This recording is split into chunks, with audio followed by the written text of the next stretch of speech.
All right. Hi again, Logan. You're probably going to be tired of hearing my voice today, but I wanted to give you a couple more examples of what we're doing in that math that you missed on Friday so that you have an idea of what you should be doing. I'm going to try to turn this a little bit so I don't have to write completely upside down.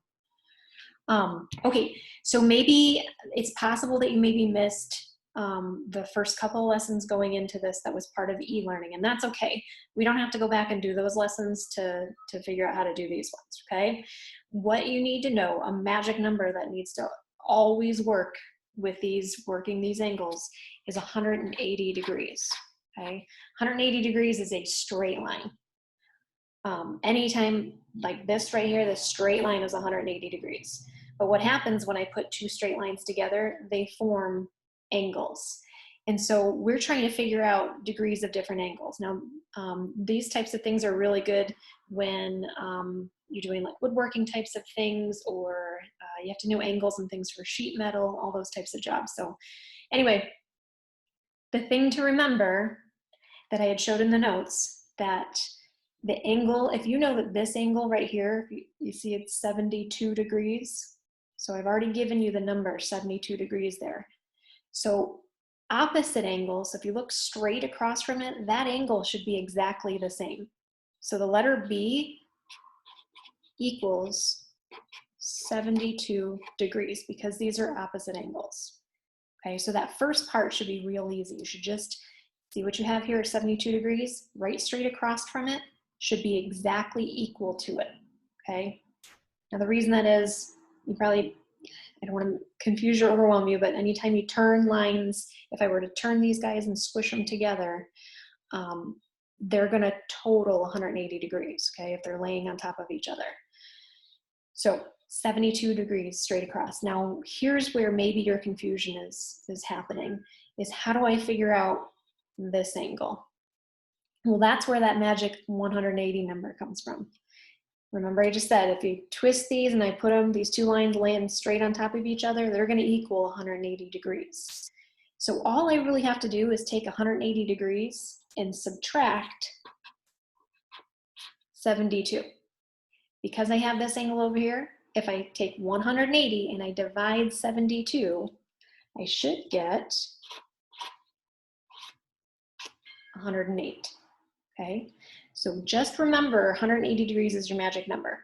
Whatever this is that you have here, you're going to subtract it. So 180 minus 72, that's what gave me 108. Okay, so this angle here is 108 degrees. So when you write your paper up, C equals 108 degrees. Now, this angle right here is exactly opposite, right? So it should be exactly the same. You don't have to do any math with that one, you just copy that down, okay?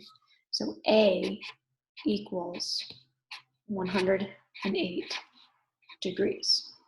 So one more time. I gave you 72 degrees. The opposite, right across from it, should also be 72 degrees. To figure out these missing angles, I'm going to use that 180 degrees, subtract 72, that gives me 108. So this angle is 108 degrees. Right straight across from it should be the same as this angle over here.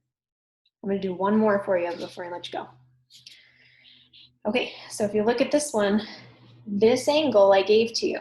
So this angle equals 162 degrees.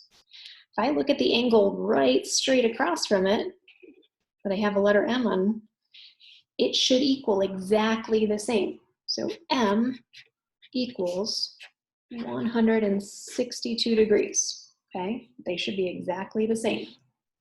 Now I gotta go back to that magic number 180 to make a straight line, and I'm gonna subtract 162, and I should get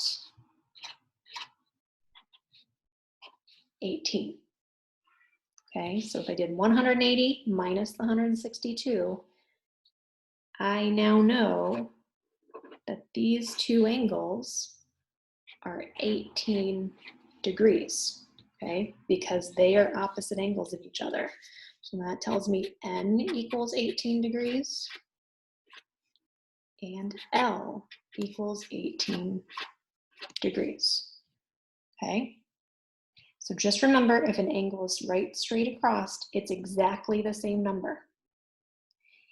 Then use 180 and subtract the angle that you already have to figure out what these other two angles are. Right, hopefully that has helped you a little bit. Do the best you can, just give it a shot. I'm just gonna be looking to see that you did your absolute best to try to figure those things out. And I'm thinking that in our next assignment, which will be tomorrow, that we might do a quick review of these things before I move on to angles of a triangle. All right, hopefully that was helpful. We'll see ya.